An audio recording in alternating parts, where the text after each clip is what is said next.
सुप्रभात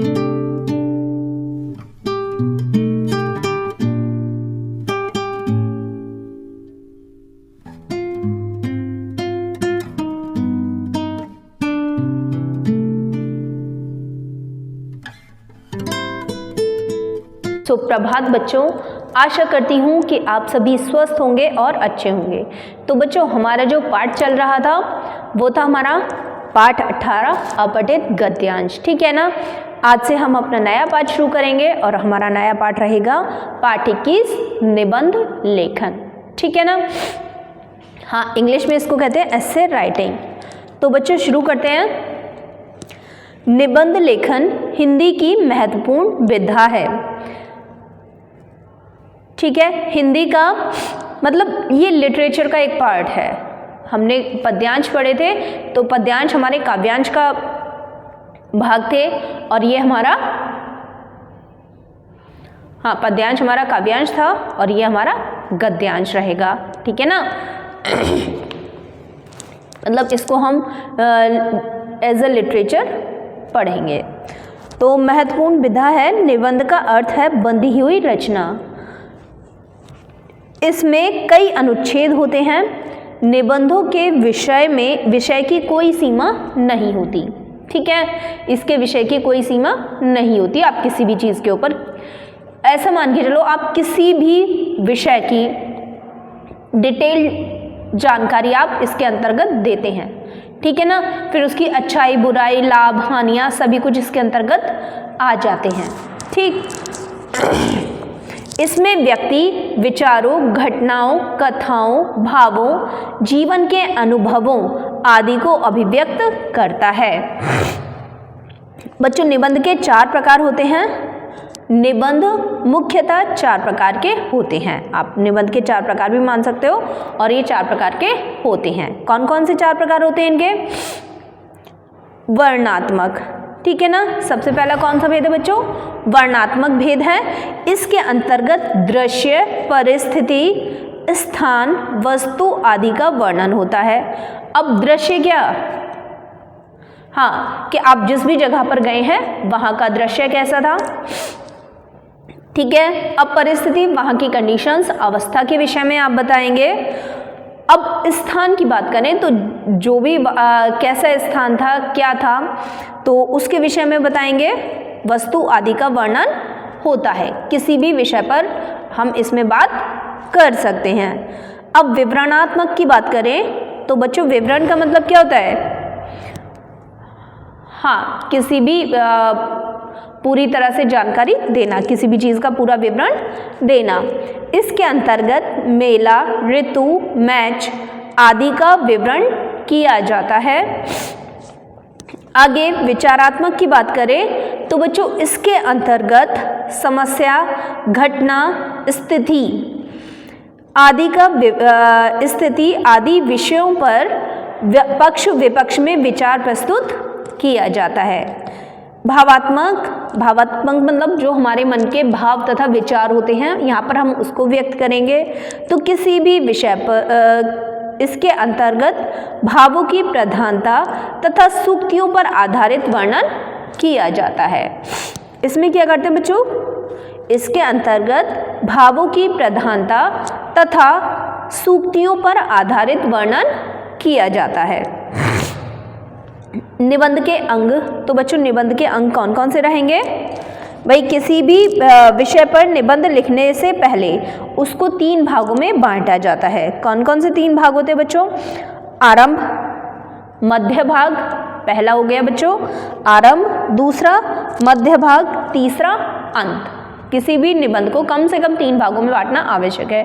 प्रथम आरंभ, शुरुआत, दूसरा मध्य भाग और तीसरा उसका अंत या फिर निष्कर्ष, ठीक है। सबसे पहले बच्चों आरंभ देखते हैं। तो भूमिका या प्रस्तावना, कोई भी निबंध लिखने से पहले कोई भी निबंध तभी प्रभावशाली और आकर्षक होगा जब उसका आरंभ अच्छा होगा। इसमें विषय का परिचय दिया जाता है। आप बच्चों जिस भी विषय पर कोई भी निबंध लिख रहे हो तो सबसे पहले आप उस चीज़ का, उस विषय का आप क्या करेंगे? परिचय देंगे, इंट्रोडक्शन देंगे। अब सपोज करो हमें कोई भी चीज़ है हमारे सामने, हमें उसका नाम नहीं पता, हमें उसका काम नहीं पता कि भाई वो किस काम आती है, तो ऐसी चीज़ का आप क्या करेंगे, व्यर्थ है फिर तो। जब हमें उसके विषय में ही नहीं पता होगा तो सबसे पहले हमें क्या ज़रूरी आवश्यक है, परिचय का। ठीक है, तो परिचय दिया जाता है। अब मध्य भाग में क्या होगा बच्चों, इस भाग में निबंध के विषय को स्पष्ट किया जाता है।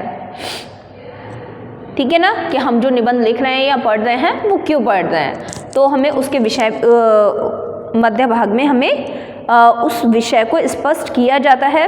निबंध की विषय वस्तु को क्रमबद्ध तथा व्यवस्थित रूप से प्रस्तुत किया जाता है। मतलब वो दिखना चाहिए कि आप यहाँ पर परिचय दे रहे हो कि ये मध्य भाग चल रहा है, ठीक है ना, कि आप परिचय से आगे बढ़ चुके हो। आगे अंत की बात करें तो बच्चों उपसंहार या फिर निष्कर्ष। निबंध के अंत में निबंध में लिखी गई बातों का एक सार एक अनुच्छेद में लिखा जाता है।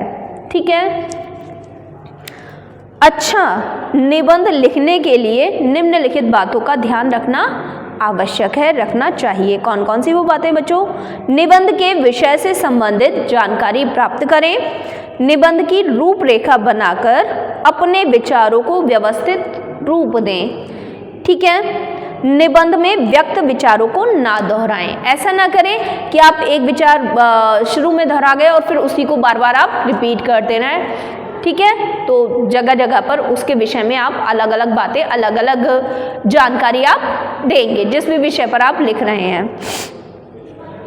आगे निबंध में विचारों को व्यक्त न दोहराएं, निबंध की भाषा सरल, मुहावरेदार तथा विचार मौलिक हो। ठीक है, मतलब सार्थक वाक्य हो, ऐसा ना हो कि आप कुछ भी उसमें कंटेंट भरते जाएं। नेक्स्ट, भाषा वर्तनी की शुद्धता तथा विराम चिन्हों पर ध्यान दें। ठीक है, वो ज़रूरी है। अगर बच्चों आप विराम चिन्हों का, है ना, जगह जगह पर जो जिन चिन्हों को हम प्रयोग करते हैं, अगर आप उनका ध्यान नहीं रखेंगे तो आपकी भाषा व्यर्थ हो जाएगी। ठीक है, अब बच्चों हम एक निबंध उदाहरण के लिए देखते हैं। हाँ, युग प्रवर्तक कंप्यूटर या कंप्यूटर का बढ़ता प्रभाव। अब युग प्रवर्तक मतलब एक युग को बनाने वाला। ठीक है ना, जैसे हमें इसके टॉपिक से पता चल रहा है कि युग प्रवर्तक मतलब युग को बनाने वाला कंप्यूटर का बढ़ता प्रभाव। ठीक है ना, दोनों ही अलग अलग बातें हैं लेकिन जो इनका भाव प्रकट करता है वो एक ही है। तो बच्चों इसकी रूपरेखा रहेगी कंप्यूटर युग, कंप्यूटर का क्षेत्र, इंटरनेट द्वारा विभिन्न विषयों की जानकारी और कंप्यूटर का प्रभुत्व। ये इसकी रूपरेखा है कि हमें इसके अंतर्गत इन 4 मुख्य बिंदुओं पर ध्यान देना है और हमें इन्हीं को ही आगे बढ़ाना है। तो शुरू करते बच्चों, देखेंगे वर्तमान युग विज्ञान का युग है। आज विज्ञान मनुष्य के लिए कल्पतरु बन गया है। कल्पतरु आप जानते हो बच्चों, कल्पतरु एक वृक्ष है, वृक्ष का नाम है कल्पतरु, जो इंद्र के आंगन में है। हाँ, कल्पतरु वृक्ष जो है वो इंद्र के आंगन में है, जिसके छाया में रहने वाला व्यक्ति, ऐसा कहा जाता है, जिसकी छाया में रहने वाला व्यक्ति जो है वो हमेशा तरुण अवस्था में रहता है, हमेशा जवान रहता है और स्वस्थ रहता है। हाँ, स्वस्थ मतलब निरोगी रहता है, तो ऐसा कहा जाता है, ऐसा सुना है। चलिए, तो अभी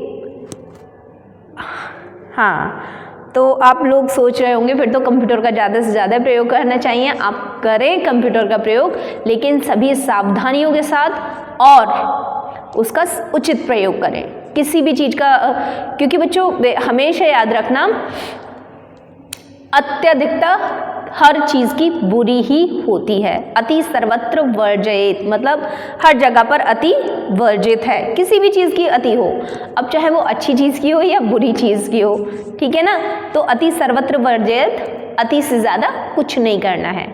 ठीक है ना। तो कंप्यूटर का भी प्रयोग अति से ज़्यादा आप नहीं करेंगे। कहीं आप ये सोचिए कि मैम ने कल्पतरू के समान बताया है कंप्यूटर को, तो आप उसका अधिक से अधिक प्रयोग करने लगे, ऐसा बिल्कुल नहीं है, ठीक है ना।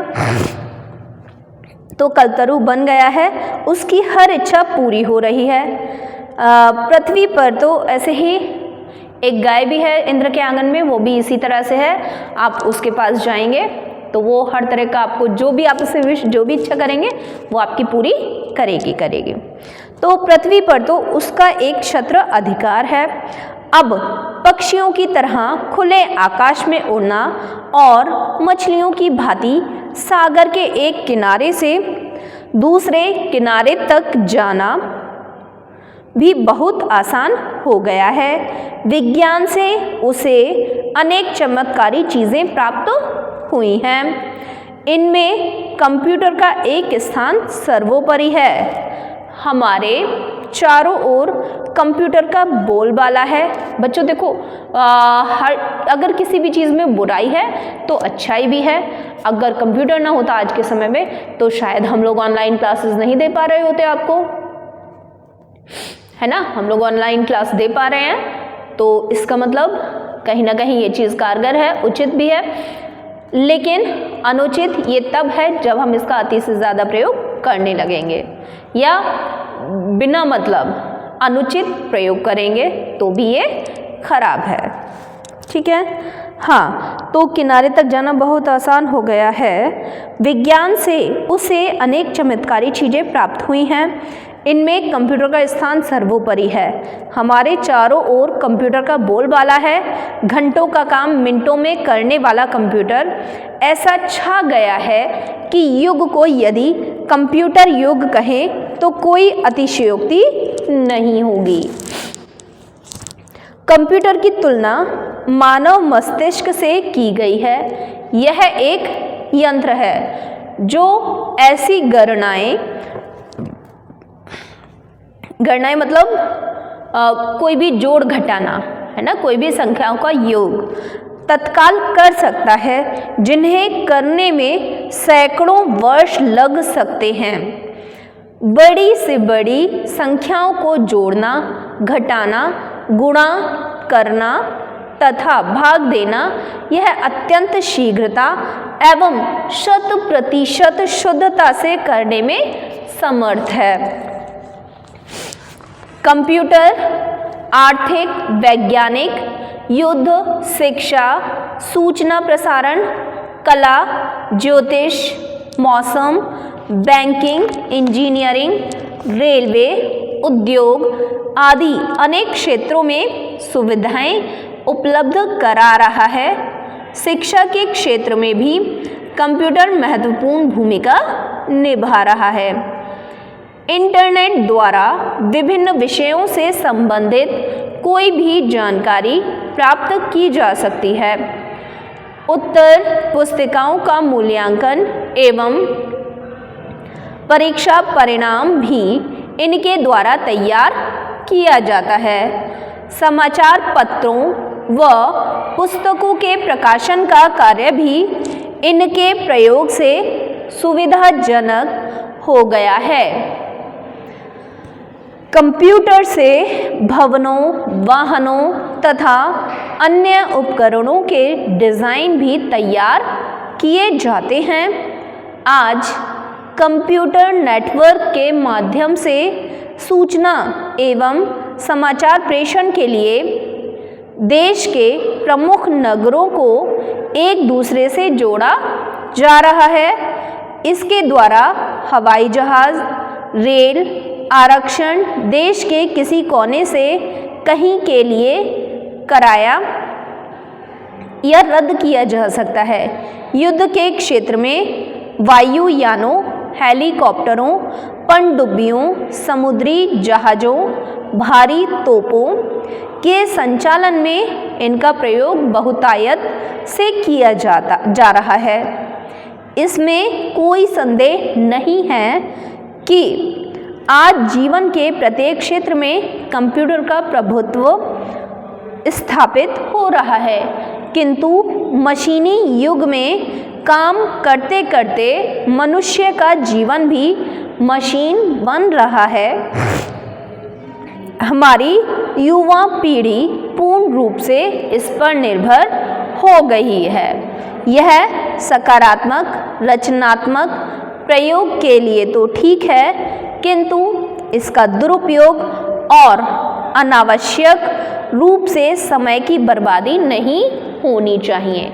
ठीक है ना बच्चों, तो हम शुरू में ही बात कर चुके हैं कंप्यूटर उपयोगी है, लेकिन उसका ये मतलब नहीं है कि जहाँ पर आप स्वयं कार्य कर सकते हैं वहाँ पर भी आप कंप्यूटर की मदद लें। ठीक है बच्चों, तो एक बार हम फिर से देख लेते हैं कि हमें निबंध लिखते समय किन किन बातों का ध्यान रखना चाहिए। ठीक है, हाँ तो बच्चों, अच्छा निबंध लिखने के लिए निम्नलिखित बातों का ध्यान रखना चाहिए। निबंध के विषय से संबंधित जानकारी प्राप्त करें। ठीक है ना, अब जैसे मुझे कंप्यूटर पर निबंध लिखना था तो मुझे उसके विषय में सारी जानकारी प्राप्त, उसके लाभ हानि, उसके विषय में उसका परिचय और ये सभी चीज़ें मुझे जानकारी प्राप्त कर लेनी चाहिए। ठीक है, जैसे हमारा कक्षा में जो हम लिखेंगे तो बच्चों हम क्या लिखेंगे, हमारे दो टॉपिक रहेंगे, एक तो स्वदेश प्रेम रहेगा और दूसरा जो हमारा टॉपिक रहेगा वह रहेगा, हाँ अगला टॉपिक हमारा है, एक तो स्वदेश प्रेम है और दूसरा रहेगा बच्चों आदर्श विद्यार्थी। ठीक है, कक्षा में हम जो लिखेंगे अपनी अभ्यास पुस्तिका में दो निबंध, स्वदेश प्रेम और आदर्श विद्यार्थी। ठीक है, तो उसके विषय में हम अगली वीडियो में बात करेंगे। अभी हम निबंध कैसे लिखें उसके विषय में मुख्य जानकारी प्राप्त करेंगे। तो निबंध के विषय में संबंधित जानकारी प्राप्त करें। निबंध की रूपरेखा बनाकर अपने विचारों को व्यवस्थित रूप दें। निबंध में व्यक्त विचारों को ना दोहराएं। ठीक है, आप ऐसा कदापि ना करें कि एक लाइन को बार बार उसे रिपीट कर रहे हैं। ठीक है ना, हमें वहाँ पर हमारे शब्द अलग होने चाहिए, विचार अलग होने चाहिए। हर जगह के परिचय है तो परिचय के अनुसार वाक्य होने चाहिए। मध्य भाग है, हम उसके विषय में विस्तृत जानकारी दे रहे हैं। जिस भी विषय पर निबंध लिख रहे हैं तो हमें हर जगह पर अलग अलग जानकारी देनी है। ठीक, अब जो भाषा रहेगी बच्चों, तो निबंध की भाषा सरल, मुहावरेदार तथा विचार कैसे रहेंगे, विचार मौलिक हों। दिए गए शब्द सीमा के अंतर्गत ही विचार व्यक्त करें। ठीक है ना, जो भी आपकी एक लिमिट दी जाएगी कि आपको इतने शब्दों में एक निबंध तैयार करना है या वाक्य लिमिट दी जाएगी, तो आप उतने ही शब्दों में या उतने ही वाक्यों में आप अपना निबंध पूरा करेंगे। ठीक है, आगे भाषा वर्तनी की शुद्धता तथा विराम चिन्हों पर ध्यान दें। भाषा वर्तनी की शुद्धता तथा विराम चिन्हों पर भी ध्यान देना आवश्यक है। ठीक है ना, क्योंकि बच्चों मैंने आपको बताया भी था, क्या बताया था कि अगर हम विराम चिन्हों का प्रयोग नहीं करेंगे तो एक वाक्य देख लो, वाक्य है रोको मत, जाने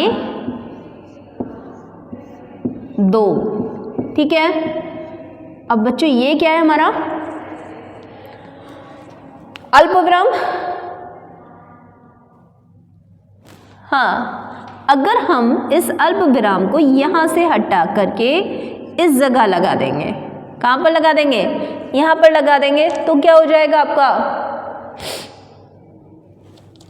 रोको, मतलब रोक लो, जाने मत दो। अभी हमने इसको हटा करके यहाँ पर लगा दिया तो क्या होगा, रोको मत, रोको मत, जाने दो। और इसको हम यहाँ से इस जगह से यहाँ पर लगा देंगे तो क्या होगा, रोक लो, जाने मत दो।